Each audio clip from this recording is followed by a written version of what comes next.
The night Hannah was forced out of the house, the rain came down like the sky itself was breaking, heavy and unforgiving, soaking her thin sweater and the small suitcase pressed against her trembling legs. She stood on the front steps of the suburban home in Massachusetts she once believed would shelter her forever, one hand resting instinctively on her pregnant belly, the other gripping the handle of a life she could no longer carry. Inside those walls, the lights were warm, laughter echoed, and her husband Mark was already choosing someone else. Outside, Hannah felt the sharp, humiliating cold of betrayal cut deeper than the storm, and in that moment, she realized love could vanish without warning, leaving only survival behind. If you believe in kindness, second chances, and stories that remind us humanity still matters, please take a moment to like this video, share it with someone who needs hope, comment your thoughts, and subscribe to the channel to support stories that touch the heart. Hannah had married Mark with nothing but faith and patience, the kind of love that believed sacrifice would eventually be rewarded.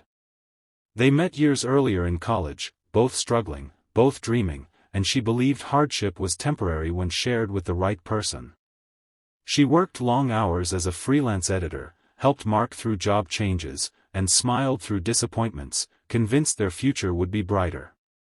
When she became pregnant, she thought the baby would bring them closer, a new beginning that would heal old cracks. Instead, it exposed everything Mark had been hiding.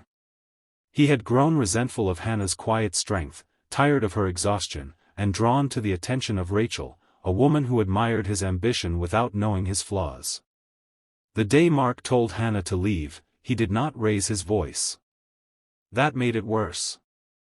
Calm cruelty settled into the room as Rachel stood nearby, confident and untouched by guilt, while Hannah tried to process how easily her life was being erased. Mark claimed the house was his future now, that Hannah was holding him back, that the baby complicated everything. He used words like responsibility and honesty while committing the most devastating act of betrayal. Hannah packed slowly, fighting dizziness, nausea, and disbelief, while memories clung to every corner of the house. The door closed behind her with finality, and just like that, she was homeless, pregnant, and alone. For the first few weeks, Hannah slept on the couch of a distant friend in a small apartment outside Boston, apologizing constantly for taking up space. She applied for jobs with swollen feet, endured quiet judgment from strangers, and cried silently at night so no one would hear. Each ultrasound photo she looked at filled her with equal parts joy and terror. She worried about medical bills, food, and whether her child would grow up without stability. Mark sent one cold message saying he would talk to a lawyer, and after that, nothing. Hannah learned how abandonment feels like a physical weight pressing on the chest, making every breath an effort. What Hannah never told anyone was that she came from a family she had chosen to leave behind. Years earlier, she distanced herself from her two older brothers, Jonathan and Michael, after they became consumed by building a business empire that demanded everything. They were protective, commanding, and relentless, and Hannah wanted a quieter life, one defined by love rather than power. She married Mark against their advice, believing she needed to stand on her own. Over time, pride turned into distance, and distance became silence.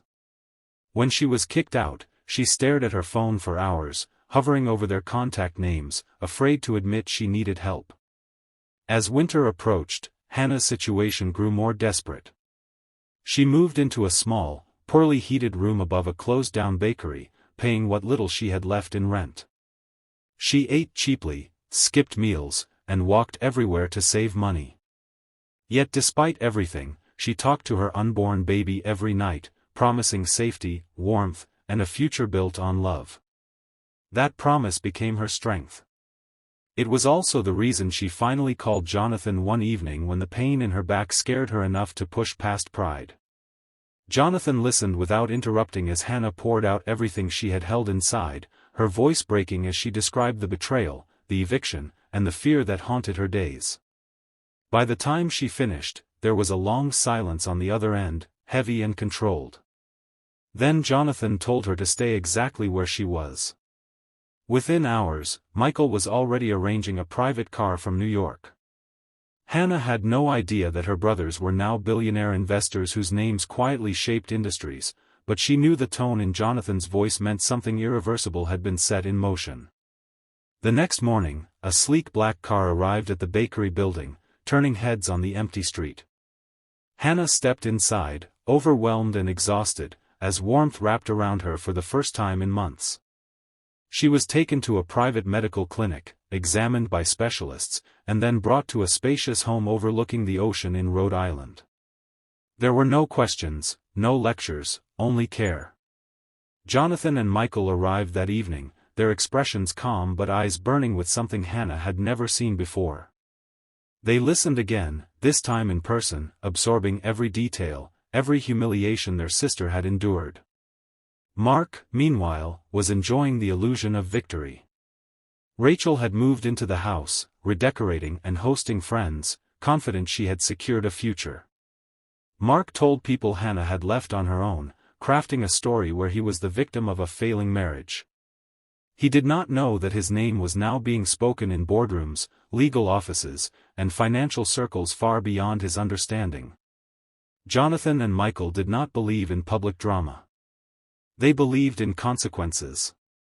Over the next few weeks, Mark's world began to unravel. His employer, a company quietly acquired by one of Jonathan's firms years earlier, terminated his position due to newly discovered ethical violations. His bank accounts were frozen pending investigation. The house he thought was secure was revealed to be heavily mortgaged, with clauses triggered by his sudden unemployment. Lawsuits followed, not vengeful but precise, exposing lies in contracts and financial records. Rachel disappeared as quickly as she had arrived, unwilling to stand beside a man whose power had evaporated overnight. Hannah watched none of this unfold directly. Her brothers shielded her from the details, focusing instead on her recovery and future. She attended prenatal yoga, met with counselors, and slowly allowed herself to breathe again. The fear that once consumed her chest loosened its grip. She felt her baby kick stronger each day, a reminder that life continues even after devastation. One afternoon, Jonathan quietly told her that she would never have to worry about housing, education, or medical care again. Not because of revenge, but because family protects its own. As the months passed, Hannah gave birth to a healthy baby boy in a sunlit hospital room overlooking the water. She held him against her chest, tears streaming down her face, overwhelmed by gratitude and relief. She named him Samuel, a name that meant heard, because in her darkest moment, someone finally listened. Jonathan and Michael stood nearby, uncharacteristically emotional, humbled by the small life that had reshaped their understanding of strength. If this story has touched your heart so far, please take a moment to like this video, share it with someone who needs encouragement, and subscribe to the channel.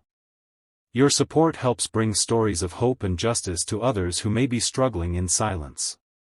Years later, Hannah would look back on that stormy night as the moment everything changed, not because she lost her home, but because she rediscovered her worth. She rebuilt her life not through bitterness, but through courage and love. She eventually returned to editing, then opened a non-profit helping displaced mothers find legal and emotional support. She taught Samuel that kindness is not weakness, and that walking away from cruelty is an act of bravery. Before this story ends, we ask you to leave a comment below sharing what part moved you the most or what lesson you took from Hannah's journey. Mark faded into obscurity, his choices leaving a permanent mark on his future, while Hannah's life expanded beyond anything she once imagined. In the end, it was not wealth that saved her, but the reminder that she was never truly alone. And sometimes, when the world tries to break you at your most vulnerable, it only reveals the strength that was there all along.